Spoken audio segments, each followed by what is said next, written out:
Moko kuom oganda onyiso luoro ni kido kod timbe mag oganda Luo kidek lal chuth ahinya te kinde tieng' masani kod mabiro ni mar thoth oganda Luo sani odonjore e kido kod timbe jowagunda.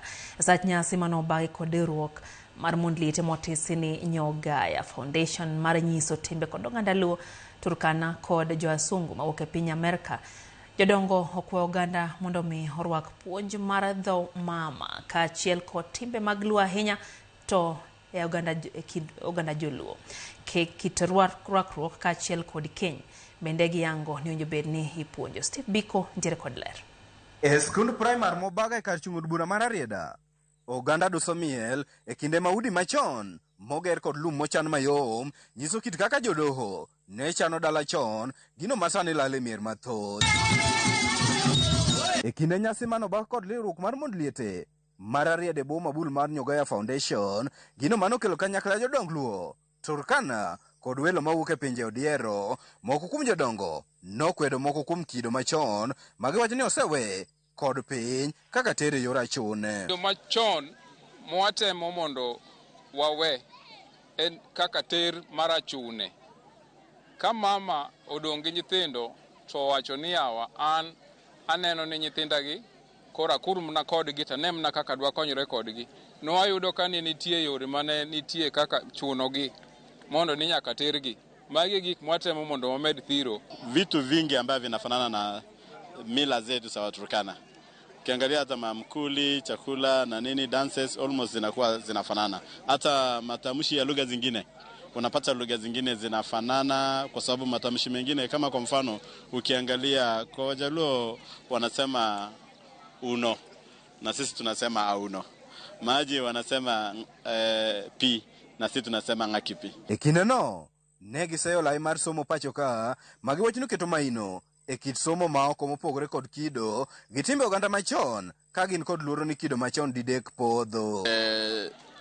Educational system, I can blame that on that one because namna venye wanafundisha saizi, wanafundisha watoto kuzungumza Kiswahili, wanazungumza Kiingereza, wanazungumza lugha za kigeni, wanasahau hata kuzungumza lugha zao. Gin gik moko masani rilal gi nyithiwagi to kwadwa ni gilal.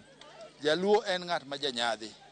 To bende en ng'at ma nyaka ng'e timbene kaka nochakre chon nikech mano ne kelo luor. Tinde kidhi gi gimoro biro kiaseng kia ng'o ma nyathi kia kata dho Luo ma iye. Nyathi wacho gik moko ma kata indayo kaka ani ok iwinji. Kalure kod jaduong' Francis Ochu, kido mar oganda Luo kaachiel kod timbegi didek lal karwe kod nok mar jodongo ka kuonde minyalo some kidogo bende nok. Joluo lal nikech onge kama wasema ni machon mano onego bed ni puonjo ji tinde onge.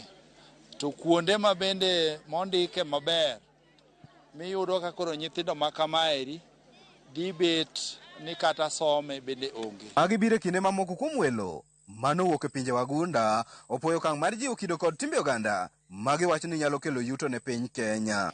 Supporting and learning about cultures that are different than ours can really feed into coexistence like you're talking about, and just stepping into a world that is different than us, I think can really impact our own, and especially back in the US. Jodongogo bende nopuoyo kinge ma ute fwambo segoyo e puonjo jopiny kitgi kod timbegi kaka chenro mar 111 e Ramogi TV magiwacho ni kelo negi puonj matut e wi kido kod timbe oganda Luo moriwo dhok kod keny e kind mamoko. Anyisi nitie program moro ni 111.